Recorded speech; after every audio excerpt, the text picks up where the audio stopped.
Start. भाई तो देखा आप लोगों ने, जय हिंद बोलो भाई। जय श्री राम, जय हिंद, वंदे मातरम। एक चीज बोलो यार, क्या बोलिए? वंदे मातरम बोलो। जय हिंद और वंदे मातरम। जय हिंद, वंदे मातरम। भाई आप लोगों को हम वीडियो में कमेंट दिखा रहे हैं, जो इस्लामिक आतंकवादी नहीं है, अपने अंदर अपने देश में भारत में इस्लामिक आतंकी घुसे हुए हैं भाई। इस्लाम है, इस्लाम भाई आतंक का नाम है। नाम है भैया, पहाड़गढ़ में जो पालम बाग में हुआ है, उस पे देखो भाई कमेंट में क्या भाई, जो इस्लामिक लोग हैं वो लिख रहे हैं, जितने मोहम्मदन लोग हैं उनकी देख रहे हैं भाई कमेंट बॉक्स में, और इमोजी लगा रहे हैं हंसने वाला भाई। उनको मतलब बहुत खुश हो रहा है, उनको दिल का सुकून मिल गया है उनके दिल को भाई। मतलब कि यार, मतलब इंडिया के ही मुसलमान जो लोग हैं इतना गंदा रिएक्शन दे रहे हैं भाई, इतने लोगों की जान गई है। हाँ, उनको साले मतलब साले इमोजी लगा रहे हैं हंसने वाला, मतलब उनको सालों को खुशी हो रही भाई। जो कमेंट में इमोजी लिख रहे हैं साले में, साइड में देखो आप लोग। हाँ, इनको अभी सालों को ठोकना चाहिए। और भाई देखो, अब हम आप लोगों को बिल्कुल रियलिटी दिखाने वाले हैं। इन सालों ने क्या लिखे भेजा है, इमोजी कौन सा इमोजी लगाया है। ये जो देखिए वीडियो है ना, स्टार स्पोर्ट्स ने डाली है भाई साहब, एक क्रिकेट की वीडियो थी, और उसमें क्या दिखा, थोड़ा शर्मनाक दी गई थी ना।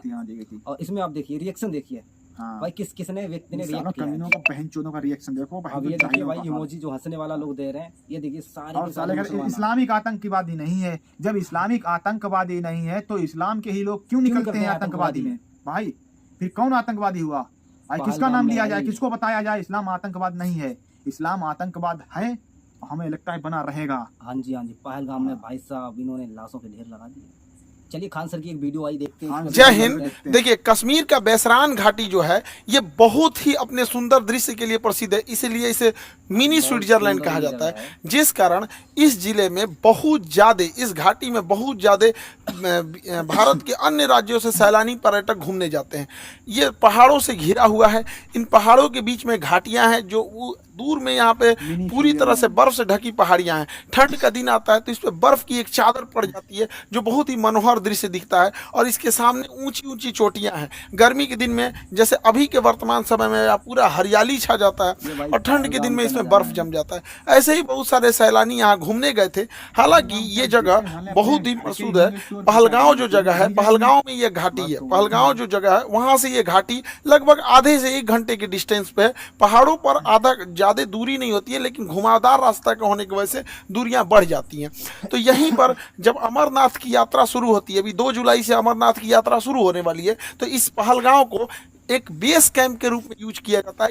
जो श्रद्धालु हैं वो श्रद्धालु वहीं है जो बेस कैंप के रूप में रुकते हैं, ताकि बाबा अमरनाथ की दर्शन कर सके। यहीं पर बहुत सारे इस बार पर्यटक रुके हुए थे सब। पहलगांव से थोड़ी दूरी पर है, पहलगांव से ये आपका बैसरान घाटी, ये बहुत ही प्रसिद्ध है। लेकिन इसी पे कुछ आतंकवादी आए और उनको मार दिए सब, और इतने निर्मम तरीके से हत्या किए सब इन आतंकवादियों ने। पाकिस्तान के जन्माए इन आतंकवादियों ने भारत पर हमला किया, क्योंकि इनके बाप की औकात नहीं है कि भारतीय सेना के पास आके लड़ सके। तुम्हारे अब्बा जो थे ना, 93,000 फौज हारे थे, साले तुम्हारे बाप भी उसमें शामिल होंगे 1971। पूछना अपने बाप से जाके। यहाँ पे इन लोगों ने निहत्ते लोगों पे मारा। ये दिखाता है कि कितने कायर पैदा होते हैं सब। हमारे यहाँ तो कहा जाता है माँ का दूध पियो तो सामने से आके लड़ो। तुम्हारे ही कहते हैं यहाँ पे एक निहत्ता, कोई किसी की शादी हुई है, कुछ दिन पहले हुई है, वहां पर जाके मार दिया। एक जिम्मेदारी लिया है रेसिस्टेंस फंड। बताइए इनके बच्चे का क्या गुनाह था? बताइए, इनका बच्चा अच्छा मार्क्स लाया तो घूमने के लिए यहाँ आ गए। किसी की शादी 1 हफ्ते हुई है, किसी के हस्बैंड को मार दिया गया, वो कह रही है कि हमको भी मार दो यहाँ, लेकिन कह रहे नहीं तुम अपनी सरकार को जाके बताओगे। अरे सरकार को तो पता चल गया है, लेकिन हम लोग को जो है ना, अभी इलाज होगा इसका अच्छा से यहाँ पे।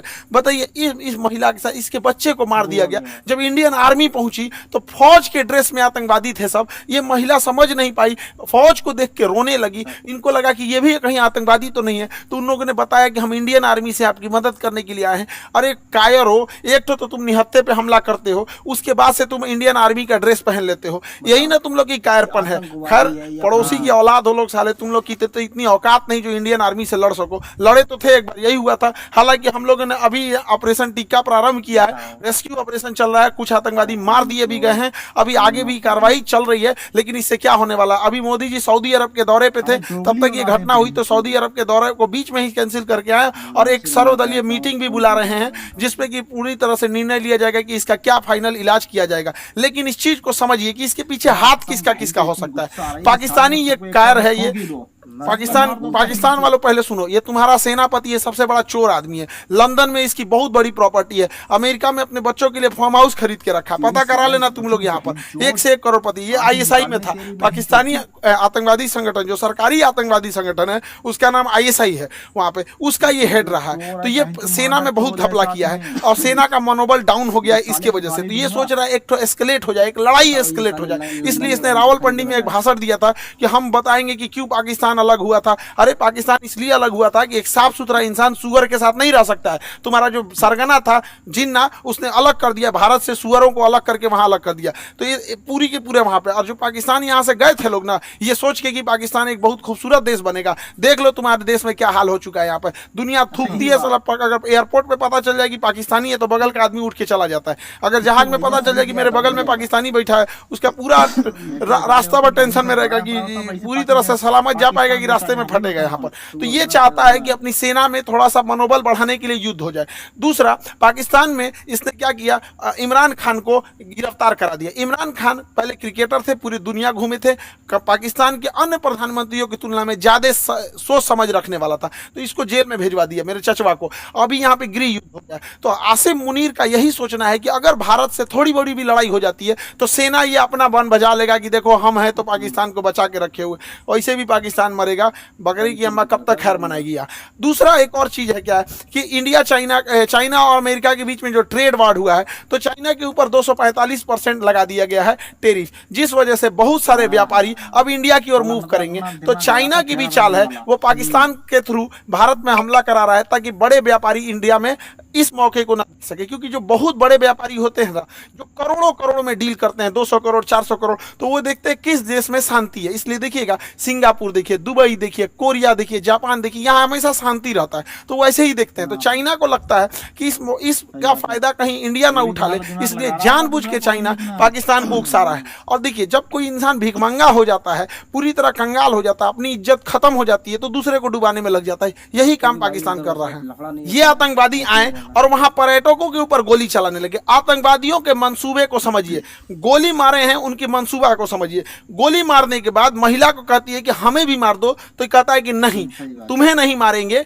तुम जाके अपनी सरकार को बताना। मतलब इन्हें पता है कि ये सरकार को बात बताया जाएगा। दूसरी बात, जाति धर्म पूछा गया, हिंदू हो कि नहीं, कलमा पढ़ो। और उसके बाद कोई लोग कह रहे हैं कि आतंकवादी का धर्म नहीं होता है। कलमा कौन धर्म का आदमी पढ़ाता है जी?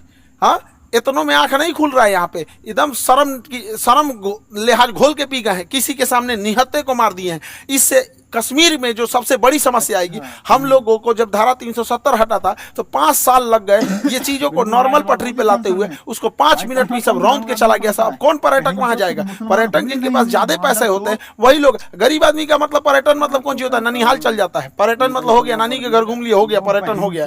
लेकिन ये लोग जो जा रहे थे भारत के अन्य हिस्सों से, अभी उन पे क्या बीतेगी? पूरा मनोबल तोड़ के रख दिया। ये सब अपने मंसूबे में कामयाब हो रहे हैं। इससे क्या होगा बताइए? पहलगांव में ना कोई फैक्ट्री है, ना कोई इंडस्ट्री है, कुछ है ही नहीं है। पर्यटन से ही इनकम होता है। तो इन लोग की इनकम डूबेगी। जब इनकम डूबेगी, गरीबी आएगी, अनएम्प्लॉयमेंट बढ़ेगा। और यही पाकिस्तान चाहता है कि कश्मीर में भयानक गरीबी आए। क्योंकि जब गरीबी आ जाती है, इंसान के पास एकदम गरीबी आ जाएगी, तो फिर इंसान देखता है कि हमारा पेट कैसे भरेगा। अब यही पाकिस्तानी उन्हें हथियार थमाते हैं सब। तो एक और वो दिखाते हैं सब, देखो कश्मीरी तुम्हारे साथ है। आज कश्मीर वाले देखो तुम्हारे साथ कौन खड़ा है। अपने आप से पूछ के देखो ना कश्मीर वालों कि अगर पाकिस्तान हमारे कश्मीर के पीछे नहीं पड़ा रहता, तो आज जिस तरह गोवा डेवलप है, आज जिस तरह सिंगापुर डेवलप है, ठीक उसी तरह से जम्मू कश्मीर भी डेवलप रहता। तो जम्मू कश्मीर के लोगों तुम्हारे लिए सबसे ज्यादा खतरनाक है तो ये पाकिस्तानी है। और बिना लोकल के सपोर्ट के, बिना लोकल के चढ़ावे पे इतना बड़ा तो कोई हमला नहीं कर सकता है। तो खुफिया एजेंसी को भी इन लोकलों को भी खोजना पड़ेगा, वहां पे कौन कौन साथ दिया। क्योंकि वहीं कोई ना कोई होगा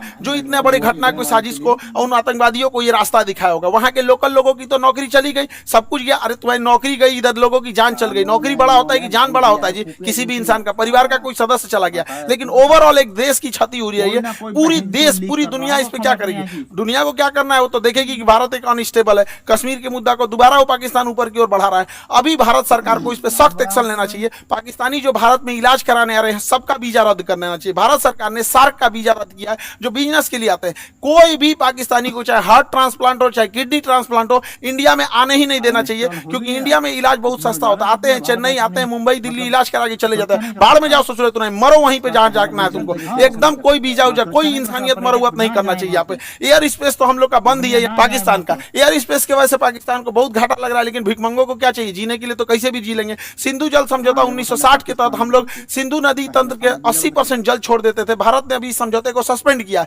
सस्पेंड करने से फायदा ये है कि हम लोग कभी जब मन तब सस्पेंड कर देंगे जब भी इस तरह की घटना होगी। लेकिन सिंधु जल समझौते को सस्पेंड कर देना कोई इलाज नहीं है, क्योंकि इसके पानी को हम डाइवर्ट करके लेके कहां जाएंगे? इसके लिए हमें नया बांध बनाने की जरूरत है। तो बहुत सारे बांध, जब तक ये समझौता सस्पेंड है, बांध बना देना चाहिए और पाकिस्तान के पूरे पानी को रोक लेना चाहिए। और गर्मी के दिन में पूरा पानी रोक ले, और जब बरसात का समय आएगा तो पाकिस्तान तब तक तो गर्मी में पूरा जल चुका रहेगा। बरसात के समय आएगा जब पूरा लबालब होगा तो बांध खोल दे, एगो सुखा के मारो फिर दहवा के मार दो। यहाँ पे दोनों करना पड़ेगा। इंसानियत को लांग दिया है पाकिस्तान ने। देखिए, राक्षसों के साथ राक्षस जैसा ही व्यवहार करना पड़ेगा। और दूसरी भैया, हमारे खुफिया एजेंसी वाले लोग, चाहे आईबी हो, रॉ हो, सीबीआई हो, एनआईए हो, कुछ तो करो भाई। हमेशा पुलवामा हुआ, तुम लोग को क्या कैसे बोले यार? कैसे? अभी देख रहे थे बलूचिस्तान में हुआ था, एक नॉर्मल आदमी समझ रहा था उसका रिटिलेशन होगा। ये क्या इंटेलिजेंस आता है हम लोग का? पुलवामा हो जाता है, संसद पर अटैक हो जाता है, ताज होटल पे हमला हो जाता है, अमृतसर पे हो जाता है, पठानकोट पे हो जाता है, क्या हो रहा है? उरी पे अटैक हो जा रहा है। अरे कभी तो पहले इंटेलिजेंस लाया जाए। हम मानते हैं कि इंटेलिजेंस बहुत लाते हैं आप लोग, लेकिन थोड़ा और एक्टिव होने की जरूरत है। मोसाद की तरह होना चाहिए, CIA की तरह होना चाहिए, चाइना की एजेंसी की तरह होना चाहिए। वहां और जरूरत है इस चीजों को। भारत सरकार को इस पर और संजीदगी से कदम उठाना चाहिए। और इस हमले के बाद केंद्र सरकार एगो सर्जिकल स्ट्राइक करेगी। देखो, सर्जिकल स्ट्राइक जरूरी है, लेकिन सर्जिकल स्ट्राइक कोई इलाज नहीं है। सर्जिकल स्ट्राइक हमेशा सेना करते रहती है। 50 गो आतंकवादी मर देंगे तो क्या भरपाई हो जाएगा? हमारे 28 मासूम लोग मारे गए, इसकी भरपाई 50 गो सैनिक। 50 गो मतलब क्या होता है? पाकिस्तानी एगो मिलकर 50 गो जन्म दे देगा। एगो पाकिस्तानी 4 गो बियाह करेगा। 1 2 3 4 4 गो बियाह करेगा। एगो पाकिस्तानी एगो से 15 गो पैदा करेगा। 15 चौको 60, एगो से मिलकर 60 गो जन्मा देगा। जन्म लेने में क्या जाता है?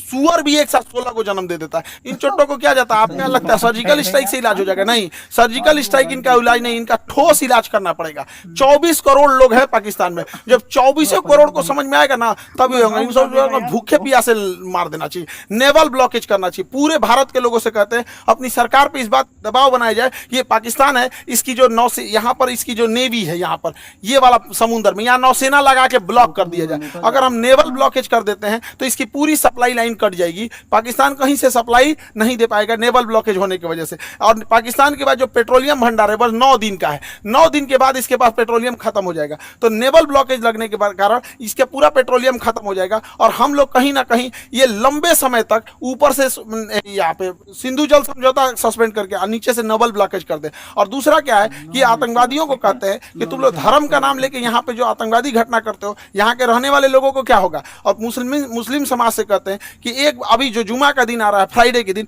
वहां से भी यहाँ पे सारे लोगों को एक होने की जरूरत है। वरना हम लोग को या जो भी एक साधारण व्यक्ति है इन चोटों पाकिस्तानियों की गुनाह का सजा सबको मिलने वाला है। लोग क्या किस नजर से देखेंगे हम लोगों को? क्या तरीका है यहाँ पर? तो हम लोगों को भी खड़े होने की जरूरत है। जब इजराइल में हुआ था, इजराइल में गाजा में जो हुआ था, छोटे बच्चे को मारा गया था, वो भी गलत था। यहाँ जो हुआ ये भी गलत है। उसके लिए खड़े हुए थे तो इसके लिए भी खड़े होना पड़ेगा यहाँ, तब देश होगा। वरना कितना बुरा कलंक पोत के चला गया है पाकिस्तान के। 2 लौंडे आए, सब यहाँ गोली चला के चले गए। बनी बनाई इज्जत मिट्टी में मिल जाती है। एक अब्दुल कलाम होता है, एक वीर अब्दुल हमीद होता है, और यहाँ डेली 2-4 को निकल के इस तरह कश्मीर में घटना करेंगे। सब किस नजर से देखा जाएगा? हम लोग का रेपुटेशन कहाँ जाएगा? इसलिए एक सामूहिक जिम्मेदारी बनती है कि इसे कंडेम किया जाए, इसकी घोर निंदा किया जाए यहाँ चीजों को सामूहिक तौर पर। और पूरे भारत के लोगों से कहते हैं, चाहे हम तो अपने शिक्षा जगत में है, तो हम तो अपने शिक्षा जगत से हर एक टीचर से भी उम्मीद करते हैं, उनसे भी आह्वान करते हैं कि अपनी सरकार पर इस बात का दबाव बनाया जाए कि यहाँ से नेवल ब्लॉकेज होगा यहाँ से, ताकि यहाँ से कोई भी पाकिस्तानी शिप अंदर नहीं जा सकता है, ताकि 9 दिन के अंदर इसका पेट्रोलियम खत्म हो जाए। और ऊपर से सिंधु जल समझौता सस्पेंड कर देना चाहिए, ताकि कोई पानी ना जा पाए और गेहूं की धान की फसलें ना बोल पाए। और बरसात के समय इसे छोड़ दो, इधर दहवा के मार दो, इधर बंद करके मार दो, तब तक जब तक इनको समझ में नहीं आए। वरना ये जो है सब ना पागल हो गए हैं सब, इनका कोई इलाज नहीं है। मानवता की हद लांघ दी है सब। किसी का धर्म पूछ के मारा जाता है, किसी को इंसानियत नाम की चीज है कि नहीं? जिंदा है सब इंसानियत। कोई क्या सोचेगा यहाँ पे जी? पूरे कौम को बदनाम करके रखा सभी पाकिस्तान ने। अगर पाकिस्तान को मिटा दिया जाए तो आधा दुनिया शांति से सोएगा, कम से कम एशिया में तो शांति जरूर आ जाएगी। हम सरकार से भी आग्रह करते हैं कि सर्जिकल स्ट्राइक जैसे झुनझुना से पाकिस्तान सुधरने वाला नहीं है, इसको बेत मारना पड़ेगा। नेवल ब्लॉकेज कीजिए, याद करिए 1999 कारगिल के टाइम पे जब नौसेना ने ब्लॉक कर दिया था, तब पाकिस्तान पीछे हटा था, क्योंकि उसकी पूरी राशन सप्लाई और विदेशी व्यापार बंद हो गया था। अर्थव्यवस्था तोड़ना पड़ेगा पूरी तरह से पाकिस्तान का। हम सारे अपने शिक्षक समाज से भी कहते हैं और सारे विद्यार्थियों से भी कहते हैं और देश से भी लोगों से कहते हैं कि इस पे चाहे ट्विटर हो चाहे जैसे भी हो, हैशटैग हम लोग को ले आना पड़ेगा, hashtag naval blockage for Pakistan. ये कुछ ना कुछ करना पड़ेगा, ताकि सरकार सर्जिकल स्ट्राइक से नहीं, क्योंकि सर्जिकल स्ट्राइक से सुनने वाला नहीं है। एक बढ़िया से लड़ाई चाहिए होता है, तब उसको अगर वो चाहिए तो उसको दे दिया जाएगा। इसमें हम लोग पीछे नहीं पड़ेंगे। हम तो कहते हैं पहले नेवल ब्लॉकेज करके 1 महीना छोड़ दो, जितना राशन पानी है सब खत्म हो जाए, 1 महीना में फ्यूल वगैरह सब खत्म हो जाए, तब उसके बाद अगला हमला करना चाहिए। इसके जितना बिजली घर है अब पुल है रेलवे का तोड़ दो, उसके बाद आधा पंगु हो जाएगा पाकिस्तान यहाँ पे। तो ये छोटे मोटे लड़ाई से नहीं सुलझने वाला है। हम लोग को एक कड़ा एक्शन लेना पड़ेगा, वरना आए दिन इस तरह की घटनाएं होती रहेंगी। कश्मीर को तबाह करके रख दिया। हमारा पूरा एक पर्यटन का व्यापार था। स्विट्जरलैंड कोई क्यों जाता जब कश्मीर इतना बेहतरीन था? स्वयं कश्मीर के लोग सोच के देखो, तुम्हारा सच्चा दुश्मन कौन है? कश्मीरियों को बदनाम करने वाला कौन है? यही पाकिस्तानी। तुमसे तुम्हारा रोजगार छीनने वाला कौन है? यही पाकिस्तानी। अरे घर बैठे पर्यटक जहां होते हैं वहां पे लोगों की इनकम होती है। गोवा में जाके देखो, वहां के लोगों को घर बैठे इनकम हो जाती है। कोई स्कूटी रेंट पे लगाया, कोई होटल रेंट। ऐसे आतंकवादी घटना होगी तो क्या होगा? कश्मीर के लोगों से भी कहते हैं कि सामूहिक रूप से बाहर निकलिए और ये वहां पे विरोध दिखाइए, ताकि वो विरोध इस्लामाबाद, लाहौर, कराची तक दिखना चाहिए कि कश्मीरी भी इसके विरोध कर रहे हैं। अन्यथा इसका भुक्तभोगी सबसे बड़ा कोई होगा तो आप होंगे लोग यहाँ पर। कोई कौन भुगतेगा? जो लोकल लोग भुगतते हैं वहां पे अगर कोई घटना होती है तो। अब मारने की रही बात, हम लोग तो चुन चुन के मारेंगे लोग, चाहे किसी भी बिल में घुसे रहे लोग। 1971 मत भूलो, पाकिस्तान तुम्हारा एक टुकड़ा करके बांग्लादेश किए थे, अब अगला नंबर बलूचिस्तान का है। और सरकार से भी कहते हैं, जिस तरह मुक्ति वाहिनी का खुला समर्थन करके बांग्लादेश में बांग्लादेश बनाया गया था, उसी तरह बलूचिस्तान लिबरेशन आर्मी वाले को, BLA वाले भाइयों को, पूरे बलूचिस्तान वाले लोग को कहते हैं पाकिस्तान से अलग हो जाओ, हम तो आपके साथ हैं। जैसे मुक्ति वाहिनी के समय 1971 में साथ दिए थे, उसी तरह एक पाकिस्तान का दोबारा टुकड़ा होगा यहाँ से और बलूचिस्तान का निर्माण होगा। पाकिस्तान में जैसे इधर का निर्माण हुआ था। वरना अगर हाथ पे हाथ रख के बैठेंगे तो ये लाइचीदाना बराबर बांग्लादेश, जिसको हम लोगों ने जन्म दिलाया था, ये आज हम लोग को आंख दिखा रहा है। ये पाकिस्तान आंख दिखा रहा है। ऐसे हाथ पे हाथ रखने से नहीं होगा, यहाँ पर एक कड़ा एक्शन लेना पड़ेगा। ये आतंकवादी किसी के नहीं हो सकते हैं। इन्हें कोई अगर अपना समझता है तो सबसे बड़ा बेवकूफ है वो है, क्योंकि सांप पालिएगा तो काटेगा ही काटेगा। ऐसा नहीं है कि केवल आपके पड़ोसी को काटेगा। जब ये पहलगांव में ये घटना हो रही थी तो उस समय सैयद आबिद नाम का एक घोड़ा चलाने वाला व्यक्ति, कितना ही पैसा कमाता होगा घोड़ा चलाने, इसकी बहन रोक रही थी कि आप मत जाओ, लेकिन ये बेचारा गया वहां पे। और जब आतंकवादियों ने लोगों पे गोलियां चलाने लगी, इतना बहादुर ये अपना घोड़ा छोड़कर आतंकवादियों से हथियार छीन लिया। कहा कि ये हमारे कश्मीर के मेहमान, इन पे गोली मत चलाओ। हथियार छीन लिया। एक सैनिक न होने के बावजूद इसको इतना हिम्मत था, छीन लिया। लेकिन दूसरे आतंकवादी ने इसे भी गोली मार दिया। आज बेचारे का पूरा परिवार, इस बूढ़ी माँ, इस बूढ़े पिता से क्या पूछेगा? पिता से जब मीडिया ने पूछा आप क्या कहना चाहेंगे, तो कहते कि बेटा चला गया, क्या कहेंगे?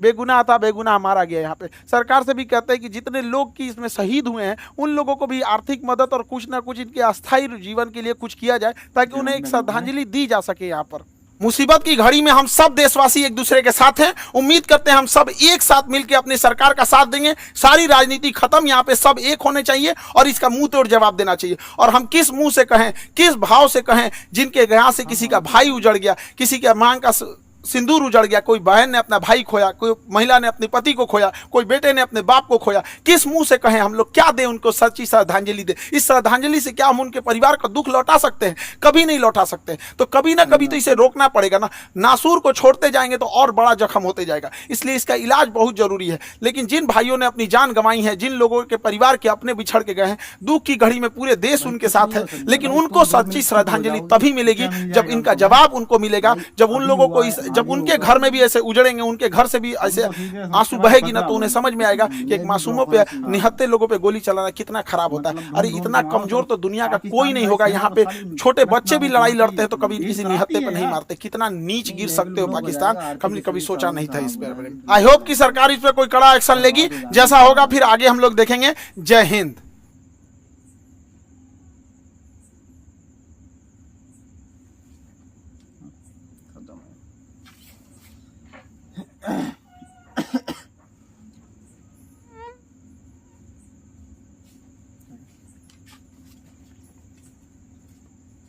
जय हिंद।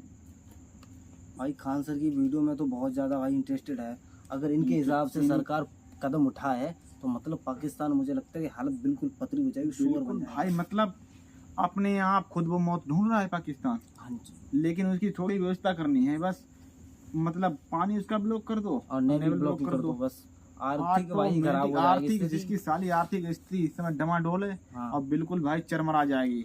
भाई खाने को नहीं मिलेगा, पीने को नहीं मिलेगा। 9 दिन का फ्यूल है उनके पास, 9 दिन का, मात्र 9 दिन का।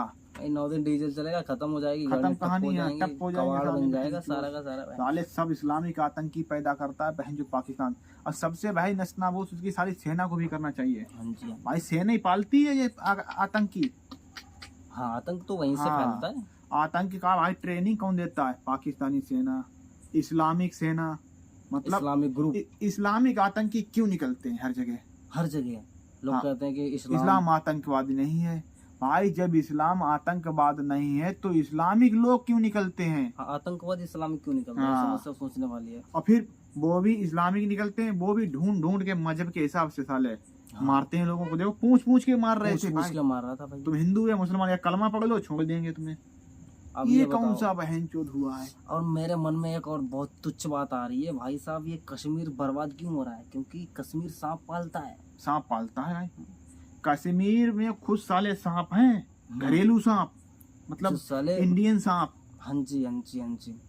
ये साले बताओ। बहनचोद खुद देश को खोखला कर रहे हैं। भाई तुम्हारे घर में मेरे कौन हिसाब से घुसेगा? गवर्नमेंट को एक डिसीजन लेना चाहिए कि जितने भाई बॉर्डर एरिया हैं वहाँ पे मुसलमान रहते हैं उनको सबको अंदर कर दो। मतलब अंदर कैसा कर दो? दिल्ली या मतलब बीच में कर दो, यूपी में कर दो।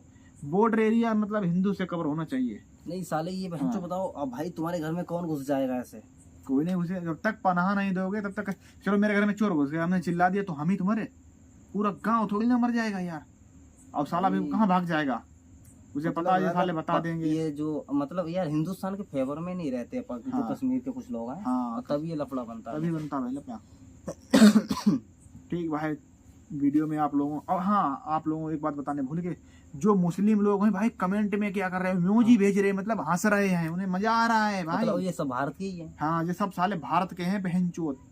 अब बताओ, भारत के ही मुसलमान भाई इतना हंसोगे, मतलब कि यार 100-200 आदमी लोग मारेंगे, 300 हाँ उसमें तुम इमोजी भेज रहे हो हंसने वाला। हंसने वाला। भाई स्टार स्पोर्ट ने इतनी बढ़िया मान के चलिए श्रद्धांजलि दी क्रिकेट लोगों के लिए। भाई क्या तुम लोग बताओ, मुसलमान ही बहनचोद बर्बाद कर रहा है। मतलब कुछ